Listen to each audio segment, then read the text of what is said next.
아멘. 오늘 함께 나눌 말씀의 제목은 우리를 위해 맹세하시는 하나님, 우리를 위해 맹세하시는 하나님입니다.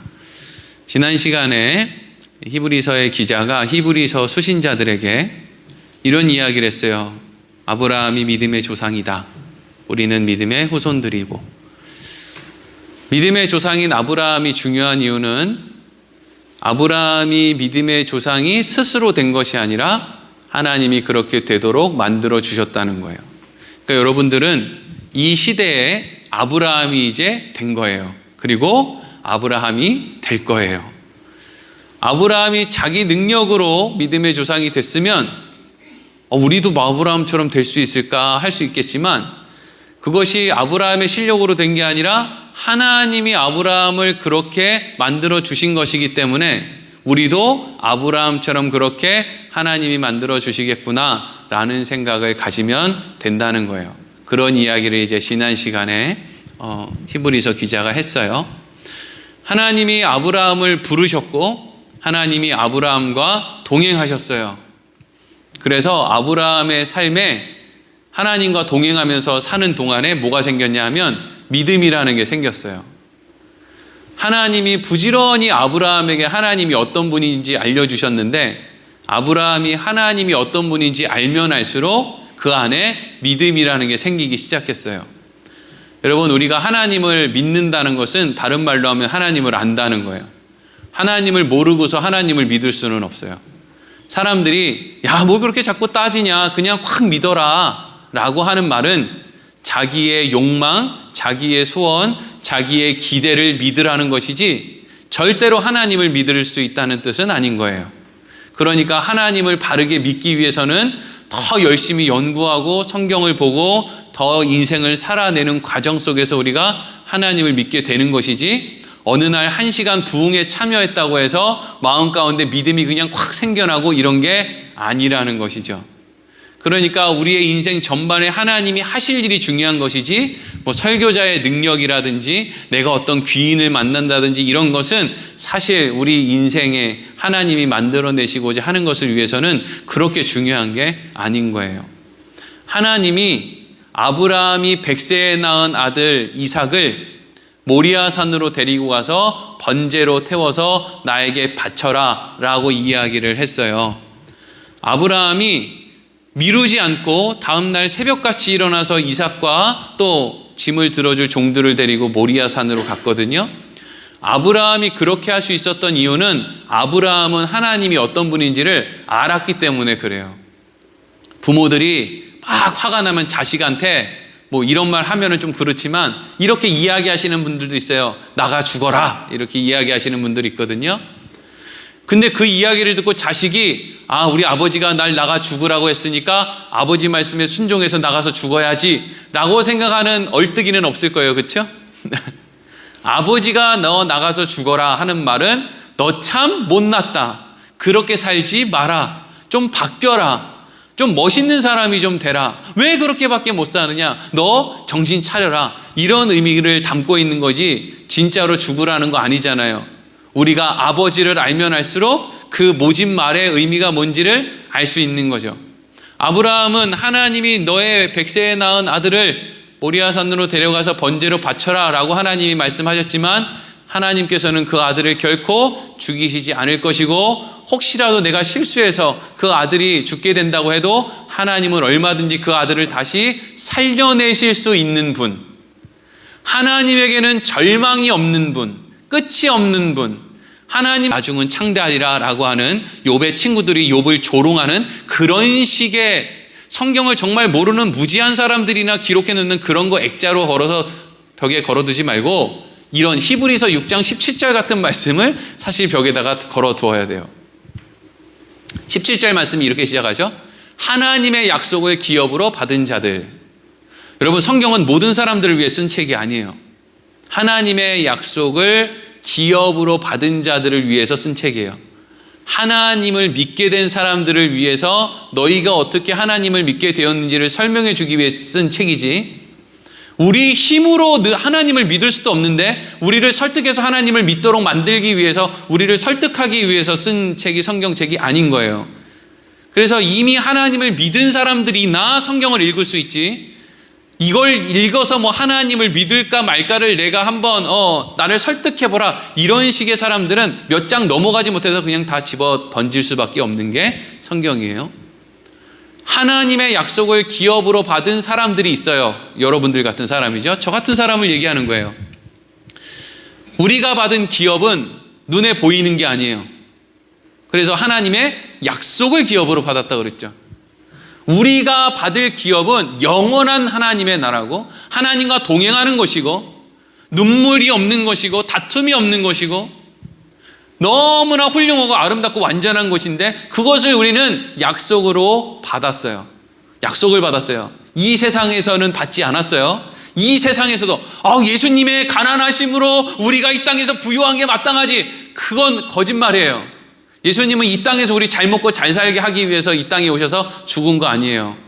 그럴 것 같았으면 천국에서 돈다발이라도 던져줬지 뭐 한다고 하나님의 아들이 이 땅에 직접 오셨겠습니까? 하나님의 약속을 우리는 기업으로 받았어요. 그런데 하나님의 약속을 기업으로 받고 사는 삶이 쉬울까요? 어려울까요? 어려워요. 이거 여러분 기억하세요. 어려워요. 하나님의 약속을 기업으로 받은 사람들의 삶은 어려운 게 맞아요. 그래서 하나님이 그 뜻이 변하지 아니함을 충분히 나타내시려고, 하나님의 약속을 기업으로 받은 사람들이 이런 생각할까 봐, 이거 내가 뭐가 잘못해서 하나님이 원래는 내가 이렇게 잘 먹고 잘 살아야 되는데 내가 잘 먹고 잘 살지 못하는 거 아닌가, 내가 하나님의 약속으로부터 멀어진 건 아닌가 라고 하는 생각을, 약속을 기업으로 받은 사람들의 삶이 너무 힘들다 보니까, 그런 힘든 삶을 살다 보면 하나님으로부터 내가 멀어지지 않았을까라는 생각을 혹여나 할까 봐 하나님이 뭘 하셨다는 거예요? 그 일을 맹세로 보증해 주셨대요. 맹세하셨대요. 맹세는 사람이 하는 거예요. 왜냐하면 사람의 진심을 드러낼 방법이 없으니까 맹세라는 걸 하는 거예요. 그런데 사람의 맹세는 늘 변할 수도 있어요. 자기가 거짓말을 하려고 해서 맹세가 변할 수도 있지만, 분명히 나는 이거라고 생각해서 맹세를 했는데 나도 모르는 사이에 이게 아닐 때도 있어요, 없어요? 있죠. 내가 길에서 누구를 본 것 같았는데 알고 보니까 그 사람이 아닌 경우도 허다하단 말이에요. 그래서 인간의 맹세는 그래요. 근데 하나님은 말씀만 하시면 사실 맹세가 필요 없는 분이에요. 왜냐하면 하나님은 전능하시기 때문에 그래요. 아까 전에 어떤 아주머니가 무슨 청문회장에서 거짓말했다 그랬죠? 하나님은 그렇게 거짓말을 할 필요가 없어요. 왜냐하면 시간을 거슬러 가서 실제로 뇌물을 받았더라도 뇌물을 돌려주고 없는 일로 하고 다시 시간을 거슬러 와도 충분하신 분이 하나님이에요. 왜 거짓말을 합니까? 없던 일로 만들 수 있는데. 시간을 지배하고 있고, 그리고 모든 사람을 바꿀 수도 있고, 그리고 심지어는 하나님은 모든 우주를 사라지게 할 수도 있고, 다시 한순간에 모든 우주를 새로 창조하실 수도 있는 분이에요. 그렇죠? 그래서 우리는 하나님을 전능하다고 이야기하잖아요. 전능하신 분이 뭐가 아쉬워서 맹세를 합니까?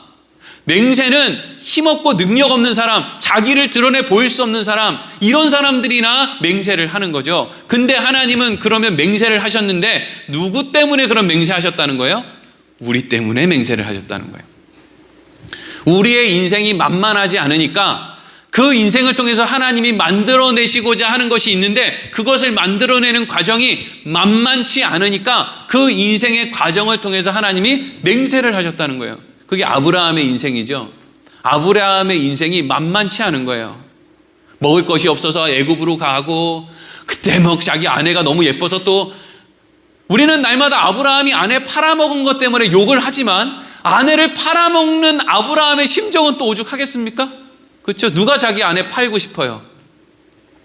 그러니까 그런 과정들을 거치면서 하나님이 아브라함에게 맹세를 해주셨다는 거예요. 혹시라도 하나님으로부터 하나님이 하시는 일을 의심해서 멀어지지 않도록 하기 위해서, 그 자리에 안전하게 그 자리를 지키며 살아가도록 하기 위해서 하나님이 믿음의 사람들에게 그 마음을 지키기 위해서 맹세라는 것을 한다는 것이죠. 그러니까 우리는 이러한 말씀을 통해서 뭘 알 수 있느냐? 믿음 생활을 한다는 것, 하나님의 약속을 기업으로 받은 삶을 산다는 것은 힘든 일이로구나. 그럼 그게 왜 힘드는 것인가? 우리 안에 믿음을 만들어야 되기 때문에 힘든 것이로구나. 믿음 만드는 거 힘든 일이에요. 사람들 하나님 못 믿어요. 믿을 수 있는 힘이 없어요. 믿노라고 하는 사람들 거짓말하지 마세요. 인생의 헛바람만 한번 불어도 와르르 무너져서, 여러분 오늘날 교회에 사람들 안 나오는 거 보세요. 형편이 안 좋아서 안 나오는 거 아니에요. 귀찮아서 안 나오는 거지. 그렇지 않습니까? 뭐 온라인 예배가 어떻고 뭐 코로나가 어떻고 전부 핑계잖아요. 나와야 되면 나와요. 근데 귀찮아서 그냥 안 나오는 거예요. 그냥 그런 거 우리가 다 알고 있죠. 그래서 그분들을 뭐 정죄하자는 게 아니라 우리가 그렇게 연약하다는 것을 이야기하는 거예요. 그렇게 연약한 우리들에게 신앙생활이 그렇게 힘든 이유는 믿음을 만들어내야 되기 때문이라는 거예요. 그러니까 그런 삶을 살아가는 게 어렵죠. 그래서 예수님께서 이렇게 말씀하시는 거예요. 마태복음 7장 13절에서 14절 말씀이에요. 같이 읽겠습니다. 시작. 좁은 문으로 들어가라. 멸망으로 인도하는 문은 크고 그 길이 넓어 그리로 들어가는 자가 많고 생명으로 인도하는 문은 좁고 길이 협착하여 찾는 자가 적음이라. 아멘. 여러분, 하나님의 약속을 기업으로 받는 사람들은 숫자가 많아요, 작아요? 작아요. 이 자리에도 그 자리에 없는 사람들도 많이 있을 거예요. 작다고요. 여러분들 지금 좁은 문에 서 계십니까? 아니면 좁은 문에 설까봐 두려워서 여기 와서 앉아 계십니까? 넓은 길로 좀 보내달라고? 대부분의 사람들이 교회에 나오면 나 좀 넓은 길로 보내달라고, 나 지금 좁은 길에 서 있는 거 진짜 못마땅하고 더럽고 치사해서 못 살겠다고, 나 좀 넓은 길로 보내달라고 요구하기 위해서 교회에 나오는 사람이 대부분이에요. 그렇지 않습니까? 여러분, 교회에 다닌다는 거, 예수를 믿는다는 건 좁은 문으로 들어가는 거예요. 하지만 그 좁은 문으로 가는 것은 멸망으로부터 벗어나는 길이죠. 그러니까 좁은 문으로 간다는 건 다른 말로 하면 하나님이 택함을 받은 인생들에게 하나님이 믿음을 끊임없이 만들어내는 길을 걸어가고 있는 사람들의 삶을 의미하는 거죠. 하나님이 개입하시고 간섭했는데 어떻게 그 사람들이 멸망의 길로 갈 수 있겠습니까? 그럼 넓은 길로 간다는 건 뭐예요? 하나님과 상관없는 길로 간다는 걸 의미하는 거죠. 그냥 세상 사람들이 추구하는 거 말이에요. 교회에 나와도 자연스럽게 우리의 마음이 쏠리는 그거 말이에요. 내가 아파트 사면 아파트 값이 올랐으면 좋겠고, 땅 사면 땅값이 올랐으면 좋겠고, 우리 자식들은 다 무조건 한 번에 대학에 다 붙었으면 좋겠고, 그래서 승승장구해서 위로 올라가가지고 떵떵거리고 자랑하고 이렇게 살길 원하는 그 마음, 그건 성경을 보지 않아도 다 그 마음을 갖는 거 아닙니까? 하나님에 대해서 알지 못해도 하나님 나한테 그렇게 해주시면 제가 열심히 선교헌금하겠습니다 라는 건 성경 모르는 사람들도 얼마든지 자기가 그렇게 할 거라고 고백할 수 있는 것들 아니에요? 그걸 누가 좁은 문이라고 할 수 있겠습니까? 하나님 몰라도 다 그거 한다니까요. 그런데 그 안에서 무슨 믿음이 생겨요? 어디에서 믿음이 생깁니까? 교회에 나와서 기도하고 가서 사업했더니 사업이 잘 되더라. 그래서 내가 하나님에게 감사헌금을 했다. 어느 부분에서 우리의 인생을 바꾸는, 하나님을 온전히 믿는 믿음이라는 것이 어느 부분에서 생겨요? 안 생겨요. 생길 데가 없죠. 믿음이라는 것은요, 예수를 믿는 믿음을 의미하는 것인데, 예수를 믿는 믿음이라는 것은 내 한계를 경험했을 때에 비로소 느낄 수 있는 거예요. 나의 열심이 나를 온전하게 만들 수 없다는 가난한 마음, 심령이 가난한 자, 상한 심령, 이게 여러분 우리 안에서 믿음을 만들어내는 마음이에요. 거기까지 가야 된다고요. 그게 좁은 문으로 가는 거예요. 근데 그리로 가는 사람은 작대요. 어떻게 확실할 수 있어요? 하나님이 작다고 하셨으니까. 그 길은 하나님이 안 끌고 가면 못 가는데 그 길로 끌고 가서 그렇게 만들어내는 사람은 작대요. 예수님이 모든 인류를 위해 이 땅에 오신 게 아니에요. 몇 사람, 그 사람, 좁은 문으로 가는 그 사람을 위해서 온 거예요. 그러니까 다른 사람 답답하다고 생각하지 말고 내가 이 자리에 있는 것이 얼마나 다행스러운가를 생각하는 것이 훨씬 더 그리스도인들에게는 맞는 거예요. 방금 읽었던 것이 마태복음 7장 13절 14절이었잖아요. 이 말씀, 좁은 문으로 가라는 이 말씀을 부연 설명하는 것이 이어지는 마태복음 7장 21절에서 23절까지 말씀이에요. 같이 읽어보겠습니다. 시작. 나더러 주여 주여 하는 자마다 천국에 들어갈 것이 아니요 다만 하늘에 계신 내 아버지의 뜻대로 행하는 자라야 들어가리라. 그날에 많은 사람이 나더러 이르되 주여 주여 우리가 주의 이름으로 선지자 노릇하며 주의 이름으로 귀신을 쫓아내며 주의 이름으로 많은 권능을 행하지 아니하였나이까 하리니 그때 내가 그들에게 밝히 말하되 내가 너희를 도무지 알지 못하니 불법을 행하는 자들아 내게서 떠나가라 하리라. 아멘. 여러분, 여기에 지금 방금 읽었던 그 말씀에서 주여 주여 하는 자들, 이 대부분의 그리스도인들이 얻었으면 좋겠다라는 것을 바라며 신앙생활하는 사람들을 의미하는 거예요. 사람들이 주여 주여 하면서 어떤 노릇을 한대요? 선지자 노릇한다. 선지자 노릇한다는 건 존경과 존중받는다는 거예요. 여러분, 신앙생활하면서 세상에서 존경과 존중받고 싶지 않은 사람이 어디 있습니까? 설교자들이 맨날 교인들한테 얘기하잖아요. 당신들 세상에 나가서 존경받아야 된다, 존중받아야 된다, 세상에 빛과 소금으로 살아야 된다, 뭐 이런 이야기를 날마다 하잖아요. 그렇죠? 다 그거 하고 싶지. 저도 세상에 나가면 존경과 존중받고 싶어요. 무시당하는 시골교회 별 볼 일 없는 목사보다 세상에서 존경과 존중받는 어마어마하게 교인들이 많이 모이는 그런 교회에 떵떵거리는 주의 종, 불의 종 소리 듣고 싶다고요. 누가 그거 싫다고 하겠습니까? 그거 하고 싶은 게 우리의 속에 있지 않습니까? 그리고 또 뭐 했대요? 이 사람들이 주여 주여 하는 사람들이 또 뭐 했대요? 귀신을 쫓아내며 많은 능력을 행했다는 거예요.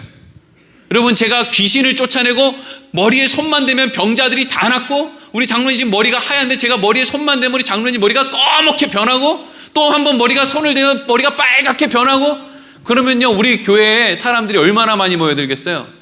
논산에서도 오고 공주에서도 오고 대전에서도 오고 서울에서도 오고 별의별 곳에서 많이 올 거 아닙니까? 병자들도 오고 막 서로 봉사하겠다고 서로 뭐 하겠다고 얼마나 난리 치겠어요. 그래서 우리 교회도 저기 이제 저희 실내 체육관만하게 짓고 거기서 막 아멘 한 번 하면 그냥 여기가 지붕이 들썩들썩거리게, 그런 거 하고 싶은 게 목사 마음에 왜 없겠어요? 그런 마음이 여러분들 안에 왜 없습니까? 네? 세상에서 잘 나가는 사람, 존경받는 사람, 능력 행하는 사람. 다른 집은 소가 새끼를 한 마리씩 낳는데 우리 집 소는 새끼가 힘만 주면 3마리씩 튀어나온다.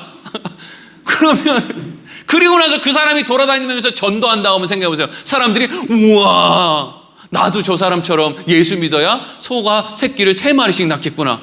우리 그거 하고 싶단 말이에요. 근데 그렇게 했는데 예수님이 그 사람들한테 뭐라 그랬다는 거예요? 나는 너 모르겠는데? 이랬다는 거예요. 우리의 생각이 어디서부터 어디까지 틀렸는지를 명명백백하게 보여주는 거죠. 하나님은 거기에 관심이 없다는 거죠. 배삼열 목사가 누군가의 머리에 손을 얹을 때마다 사람이 낫는 것을 통해서 내 안에 하나님을 아는 지식과 하나님을 믿게 되는 믿음이 더 자라지 않는다는 거예요.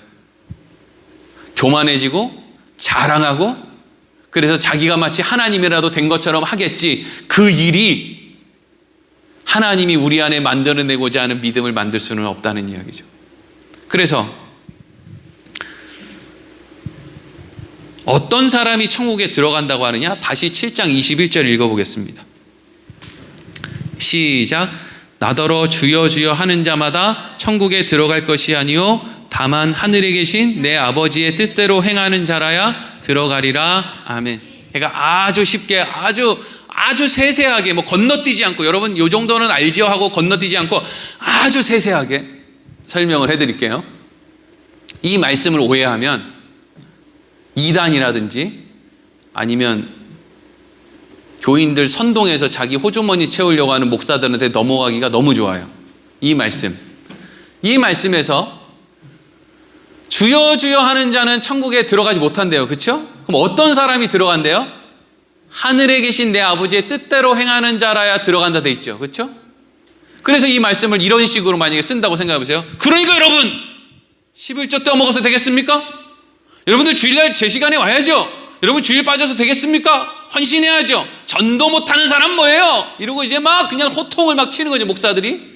그러면 그 중에 이제 어떤 사람들은 그런 쪽으로 또 발달되어 있는 사람한테 그냥 막 이렇게 쌓여서 어떤 사람은 막 자기 재산을 다 갖다 팔아가지고 아버지의 뜻대로 해야지 내가 천국에 가지 이런다고요. 근데 이 말씀에서 우리가 생각해야 될 것은, 그러면 누가 아버지의 뜻대로 행할 수 있는가? 이걸 생각해야 돼요. 여기가 핵심이에요. 누가 아버지의 뜻대로 행할 수 있는가? 천국에 가는 방법이 아버지의 뜻대로 행해야 되는 거라면 여러분들 천국 갈 수 있어요? 천국 갈 수 없잖아요. 그러면 아버지의 뜻대로 행해서 천국에 갈 수 있는 분은 누구밖에 없어요? 예수님밖에 없어요. 요것만 확실히 알아도 절대 이단에 넘어가거나 엉뚱한 설교하는 목사의 이야기에 혹해가지고 혹시라도 지옥 갈까봐 자기 재산을 담보 잡히는 그런 어리석은 짓은 안 해요. 여기서 이야기하는 내 아버지의 뜻대로 행하는 자는요, 우리에게 지금 똑바로 살으라는 걸 권면하는 게 아니에요. 물론 똑바로 살아야죠. 그리고 사는 거 하나님 기뻐하시겠죠. 하지만 그렇게 살아서 구원을 얻을 수 있을 것 같으면 우리가 왜 예수를 믿습니까? 내가 예수가 돼야지. 그렇잖아요. 우리가 예수를 믿는다는 건 내가 행위를 가지고 천국에 들어갈 수 없다라는 고백 안에 예수를 믿는다라는 믿음이 포함되어 있는 거잖아요. 뭐 한다고 예수를 믿습니까? 내가 실력이 있으면. 실력이 없으니까 예수를 믿죠. 다만 하늘에 계신 내 아버지의 뜻대로 행하는 자라야 들어가리라. 이건 예수님이 들어간다는 거예요. 그런데 그러면 예수님만 들어가느냐? 그게 아니라 요한복음 6장 40절에 이 말씀이 이렇게 이어져요. 읽겠습니다. 시작. 내 아버지의 뜻은 아들을 보고 믿는 자마다 영생을 얻는 이것이니 마지막 날에 내가 이를 다시 살리리라 하시니라. 아멘. 아버지의 뜻대로 행하는 자라야 천국에 갈 수 있어요. 근데 그 아버지의 뜻대로 행하는 자는 누구밖에 없어요? 예수밖에 없죠. 그럼 예수님만 천국에 가야 되는데 하나님의 뜻은 그 예수를 믿는 사람들도 어디로 간다는 거예요? 천국에 간다는 거예요. 그럼 여기서 예수를 믿는다는 건 뭘 의미하냐면 예수로 우리가 옷 입었다, 예수가 우리를 덮었다라는 걸 의미하는 거예요. 그러니까 예수님이 이 땅에 오셔서 한 일을 통해서 우리가 예수님이 하신 일을 옷 입어서 하나님의 나라에 들어가게 되는 거예요. 그리고 그 일을 위해서 하나님이 우리 인생 가운데 찾아오셨고 우리가 만들어낼 수 있는 게 아니니까요. 그리고 우리 인생 가운데 하나님이 믿음을 만들어 가시는 거예요. 그렇죠? 그래서 우리 인생은 만만치가 않은 거예요. 그래서 우리 인생을 좁은 문이라고 이야기하는 거예요. 하지만 그 인생은 이미 하나님의 나라를 얻어놓고 살아가는 인생이에요. 그래서 하나님이 우리가 하나님의 나라를 이미 얻은 거라고, 하나님을 실패하거나 실수할 수 없다고 하나님이 우리에게 맹세를 해주시는 거예요. 여기까지 어려움이 없으시죠? 네. 여러분, 그러니까 우리가 어느 설교자가 여러분 지금 죽으면 천국 갈 수 있습니까? 라고 물을 때 더 이상 긴장할 필요가 있어요? 없어요? 없어요. 아직도 그 이야기를 들을 때 긴가민가 하다는 것은 나는 내 실력으로 지금 하나님의 나라에 들어가려고 한다라는 걸 의미하는 거니까 완전 헛다리 짚고 있는 거예요. 우리는 예수님이 행하신 일을 통해서 하나님의 나라에 가는 사람들이지 내가 한 일을 통해서 하나님의 나라에 가는 사람들이 아니에요. 그리고 내가 하나님에게 믿음이라는 것이 생겨날 수 있도록 하나님의 택함과 부르심 가운데 살아가고 있는 과정에서 내가 이런 과정을 통해서 살아가는 걸 보니까 내가 하나님의 부르심과 택하심과 간섭 속에서 살아가는 게 맞구나 라는 것을 확인하는 게 신앙생활이지, 신앙생활을 잘하면 천국 가고 신앙생활을 잘 못하면 지옥 가고 이런 식의 것이 아니라고요. 그래서 자, 여기까지를 잘 정리하고 18절로 넘어가겠습니다. 18절 읽겠습니다. 시작. 이는 하나님이 거짓말을 하실 수 없는 이 두 가지 변하지 못할 사실로 말미암아 앞에 있는 소망을 얻으려고 피난처를 찾은 우리에게 큰 안위를 받게 하려 하심이라. 아멘. 하나님이 아브라함에게 두 가지를 했대요. 거짓말을 하실 수 없는 이 두 가지, 변하지 못할 이 두 가지. 두 가지가 뭐냐면 하나님이 아브라함에게 해주신 언약과 맹세예요. 하나님이 아브라함의 인생 동안에 언약도 해주셨고 맹세도 해주셨어요. 앞서도 이야기했지만 하나님은 언약과 맹세를 할 필요가 있어요? 없어요? 없어요. 하나님은 언약을 할 필요가 없어요. 왜? 하나님은 약속을 어길 필요가 없잖아요. 그렇지 않습니까? 하나님이 약속을 어길 필요가 뭐가 있어요? 약속을 어긴다는 건 내가 뭔가 다른 더 큰 유익을 위해서 그걸 깬다거나 아니면 깜빡해서, 약속을 깜빡해서 이제 잊어버리는 경우 있잖아요. 하나님이 깜빡하시냐고요. 하나님 깜빡 안 하시죠? 하나님은 하나님에게 있어서 더 큰 유익이라는 게 존재합니까? 그렇지 않아요. 모든 걸 할 수 있고 모든 걸 다 갖고 계신 분인데 왜 뭔가 더 나은 유익을 위해서 거짓말을 깨야 됩니까? 그러니까 하나님은 절대로 언약을 할 필요가 없어요. 그냥 말씀만 하시면 된다고요. 맹세할 필요도 없고 언약할 필요도 없어요. 그런데 그 약속과 언약을 그러면 그 맹세와 언약을 누구를 위해서 한 거예요? 아브라함을 위해서 한 것이고 믿음의 후손들인 우리를 위해서 그 언약과 맹세를 하신 거예요. 너무 감사한 일이죠. 우리가 얼마나 연약하다는 거, 우리가 얼마나 잘 흔들리고 잘 변하는 걸 알기 때문에 너무나 쉽게 두려워하고 너무나 쉽게 그냥 포기하려고 하고 하는 걸 알기 때문에 자기 수준이 너무 별 볼 일 없음을 이미 알아놓고 내일 돼서 또 그걸 알면 또 낙심하고 우리가 그러고 살잖아요. 그렇죠? 언제는 내가 잘났다고 생각하고 살았어요? 나 잘난 거 없다고 생각하면 살았는데 그래서 다음 날 또 내가 잘나지 못했다는 걸 확인하는데 그걸 확인할 때마다 또 어떻게 돼요? 자존감은 내려가고 더 내려갈 자존감이 어디서 또 생겼는지 모르겠지만 또 내려가고 절망하고 낙심하고 이런다고요. 그러니까 하나님이 계속 야, 넌 너의 힘으로 하는 게 아니라 나로 인해서 하는 거야. 내가 너 안 망한다고 맹세할게. 내가 너 안 망한다고 언약할게. 계속 그렇게 우리에게 확인시켜 주신다는 거예요. 그래서 그것이 하나님의 변할 수 없는 언약과 맹세가 우리에게는 뭐가 되느냐? 피난처를 향해 가려고 하는 우리들에게 안위가 된대요. 안위. 위로가 된다는 거예요. 그러니까 여러분 인생에 어려움이 찾아오면 하나님이 나 복 주신다고 약속했어. 하나님이 나 복 주신다고 맹세했어. 하나님 언약할 필요 없잖아. 하나님 맹세할 필요 없잖아. 그러면 그거 왜 했어? 하나님이 나를 생각해서, 나를 위해서, 나를 위로해 주기 위해서 그 말을 하신 거야. 나를 위해서 그렇게까지 하신 분이 나 버릴까? 아니지. 이걸 위해서 지금 하나님이 우리에게 언약과 맹세를 하셨다는 이야기예요. 그러니까 우리는 그걸 생각할수록 힘이 나는 것이죠. 그리고 19절 읽겠습니다. 시작. 우리가 이 소망을 가지고 있는 것은 영혼의 닷 같아서 튼튼하고 견고하여 휘장 안에 들어가나니. 아멘. 우리가 이 소망을 가지고 있는 것, 하나님이 우리를 위해서 언약과 맹세를 해주셨다. 우리는 우리의 힘이 아니라 하나님을 통해서 간다. 이게 이제 우리의 소망이에요. 그렇죠? 이게 우리 영혼의 뭐 같대요? 닷과 같대요. 다시 뭔지 아시죠? 이렇게 배가 이렇게 서 있으려면 커다란 이렇게 이제 V자로 생긴 그 쇳덩어리를 밑으로 딱 내리면 밑에 있는 바위 있는데 털커덕 걸리면 이게 배가 안 움직이고 이렇게 가만히 있잖아요. 그렇죠? 그게 영혼의 닻이라는 거예요. 원래 인생은 영혼이 닻이 없으니까 맨날 어떻게 되느냐? 뭐죠 그거? 바람에 날리는 바람에 날리는 겨와 같이 사는 게 우리 인생이에요.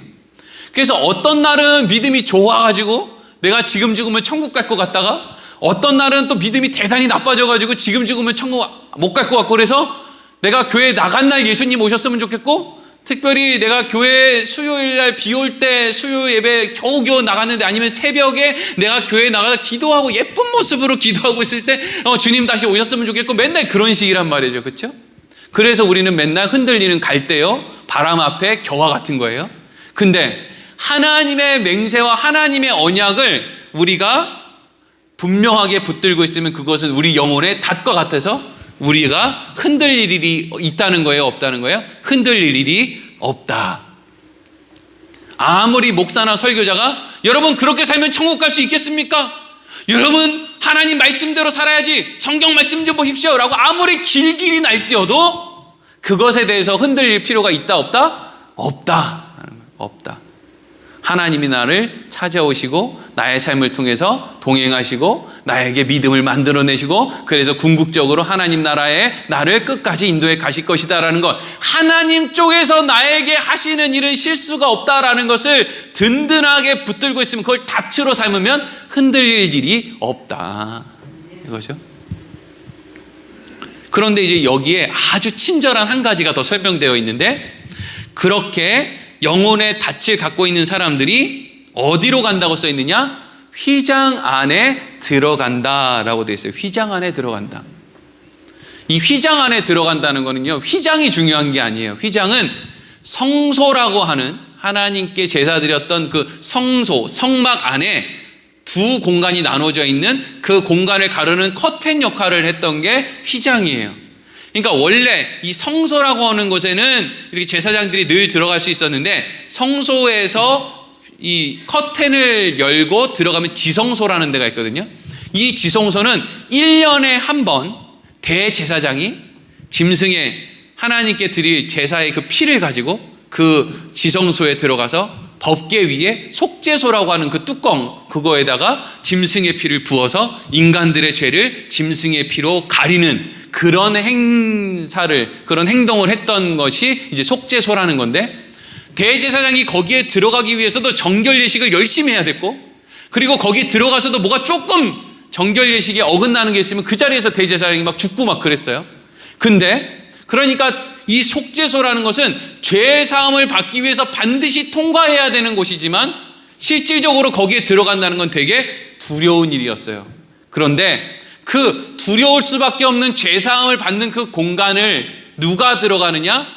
하나님의 언약과 맹세를 아는 사람, 하나님이 믿음을 만들어낸 그 사람들이 이제는 휘장을 열고 담대하게 속죄소를 건너서 여기를 이제 통과하는 것은 지성소를 통과하는 것은 뭐냐면, 이제 나는 죄를 문제를 해결함 받았다. 그래서 나는 천국으로, 이제는 하나님의 나라, 죄 있는 사람은 가지 못하는 하나님의 나라로 나는 이제 가게 된다라는 것을 이렇게 순차적으로 상세하게 설명해 놓은 거예요.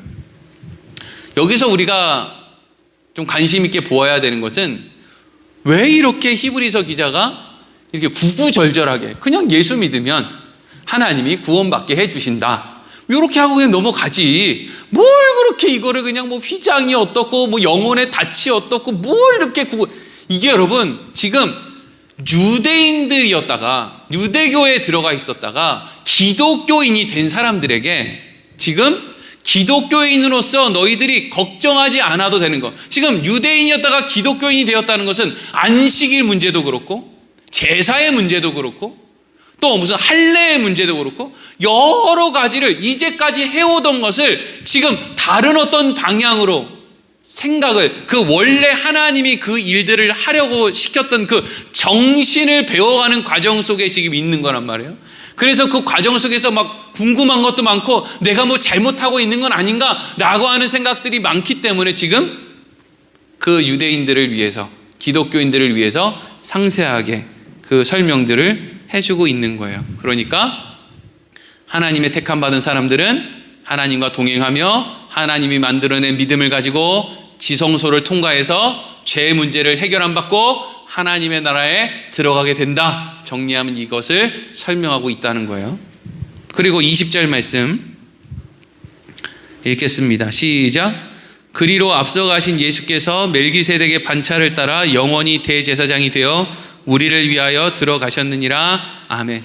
그런데 이제 지금까지 하나님이 우리를 위해 약속하셨다, 하나님이 우리를 위해 맹세하셨다, 이것도 너무 귀하고 감사하고 그것만 붙들어도 영혼의 닷과 같이 흔들리지 않을 수 있는데, 그것보다 또 한 가지를 더 우리에게 알려주셨는데, 그게 뭐냐 하면 멜기세덱의 반차를 따라서 예수님께서 이 땅에 오셔서 우리를 위해 대제사장이 되어주셨다. 먼저 본을 보여주셨다. 그리로 앞서가신 예수가 있다. 이걸 얘기하는 거예요.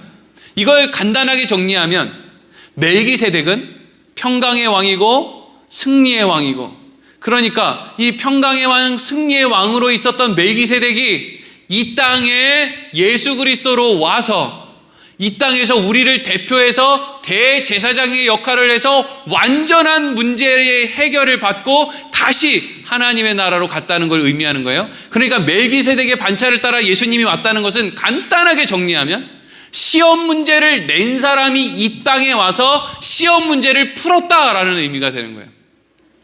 틀릴 일이 있어요, 없어요? 없잖아요. 시험 문제를 낸 사람이 이 땅에서 풀었다니까요. 멜기세덱의 출제자가 이 땅에 예수님으로 오셔서 이 땅에서 지금 그 문제, 우리를 대신해서 그 문제를 다 풀고 우리의 대표자가 돼서 지성소를 향해 하나님 앞으로 갔어요. 그러니까 지금 이건 또 뭘 설명하는 거예요? 너희들의 인생에 있어서 한 명도 소외되는 사람 없다. 하나님의 택함을 받은 사람 가운데 한 사람도 임의로 배제되는 사람이 없다. 그러니까 염려하지 말고 하나님이 만들어내려고 하는 믿음으로 이 땅에서의 삶을 순종하며 살아라. 이 이야기를 지금 하려고 하는 거예요. 계속 비슷한 이야기 하는 것 같은데, 계속 비슷한 이야기를 하는 이유는 계속 비슷한 이야기를 해도 또 시간이 지나면 또 낙심하고 절망할 일이 이 세상에 천지이기 때문에 그래요.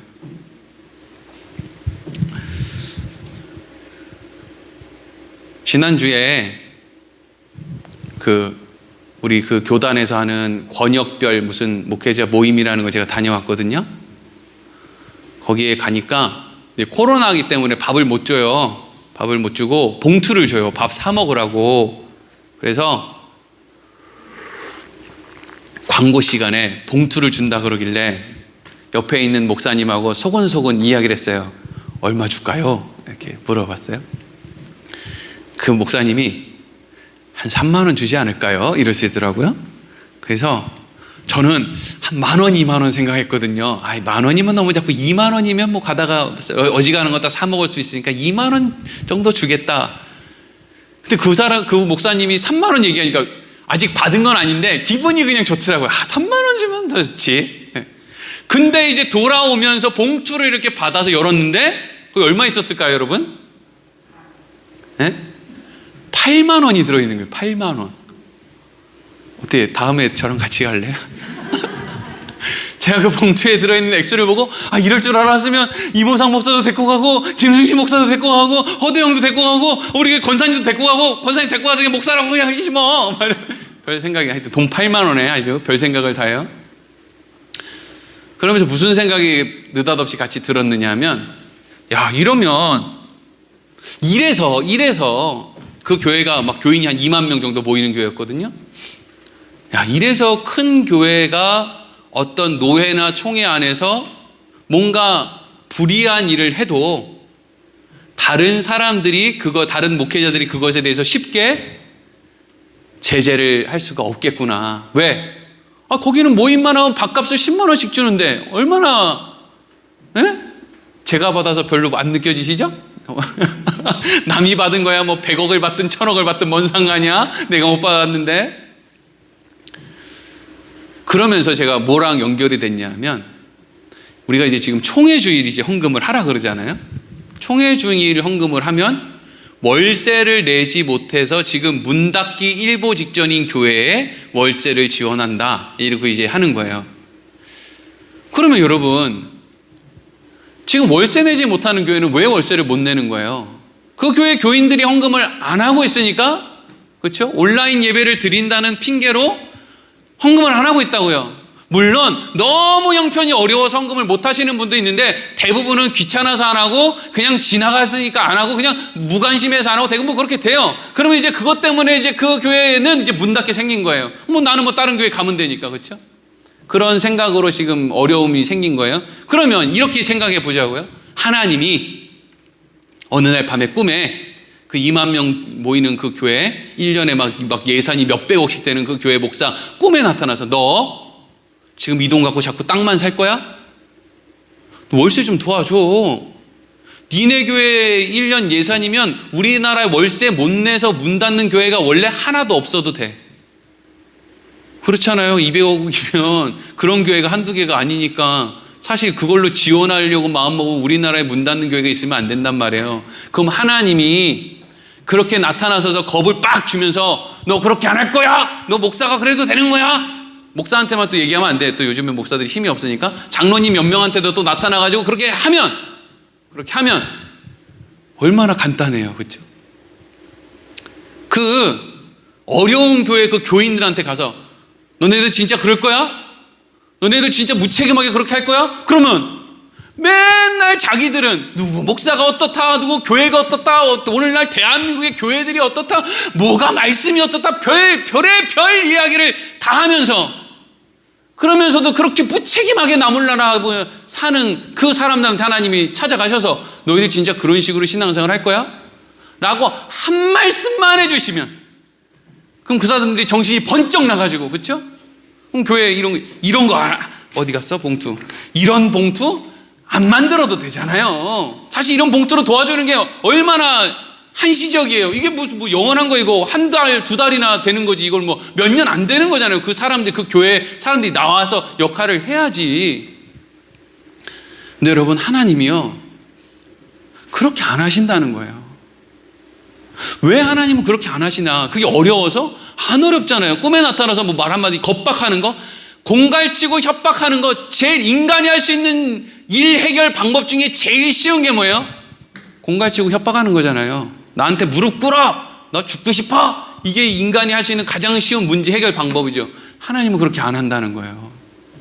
하나님은 어떤 식으로 하나님의 역사를 이루어 가냐면요,